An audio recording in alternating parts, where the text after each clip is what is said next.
लोकतंत्र के महाउत्सव यानी लोकसभा चुनाव की तारीखों का ऐलान हो गया है।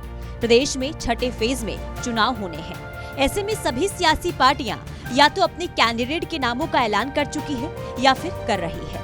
बीजेपी ने सिरसा से लोकसभा उम्मीदवार अशोक तंवर को बनाया है। नाम की घोषणा होने के साथ ही अशोक तंवर चुनाव प्रचार में जुट गए हैं।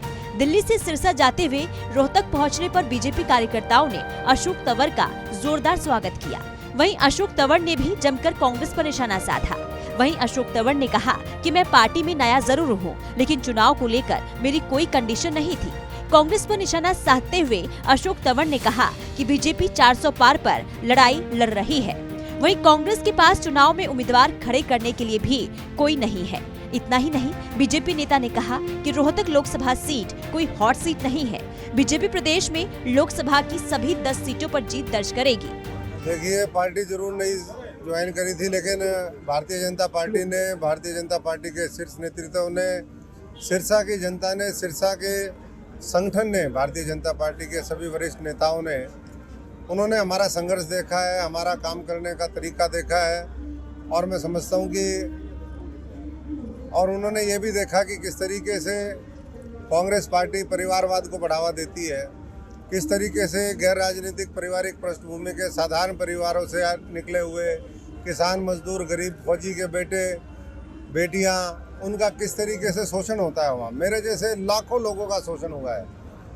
तो इसलिए मैं आदरणीय प्रधानमंत्री जी नरेंद्र मोदी जी का, नड्डा साहब का, अमित शाह जी का, मनोहर लाल जी का, नायब सैनी जी का, हमारे विप्लव देव जी का और फणेंद्र जी का, तमाम जो संगठन के शीर्ष आला नेतृत्व है, उसका बहुत बहुत आभारी हूं कि उन्होंने मुझे मौका दिया।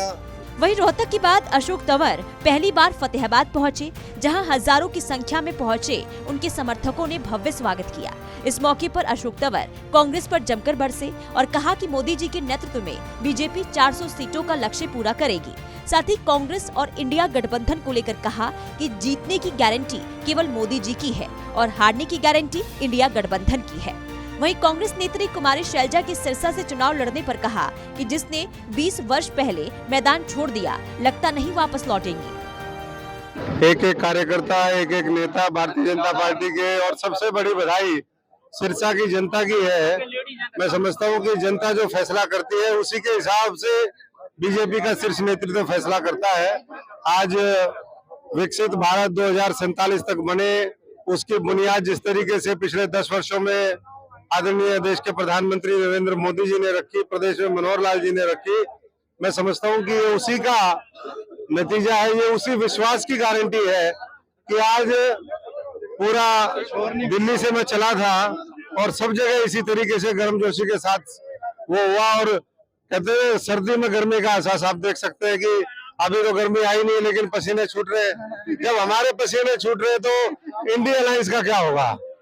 तो 400 पार का आंकड़ा निश्चित तौर पर पूरा होगा और ये सिरसा की जो सीट है ऐतिहासिक वोट से जिता करके ये लोग आदरणीय मोदी जी को तोहफा देंगे, कमल के फूल का निशान।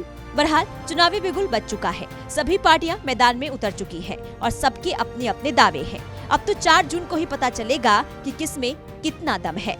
सूर्य समाचार के लिए रोहतक से दीपक भारद्वाज और फतेहाबाद से जसपाल सिंह की रिपोर्ट।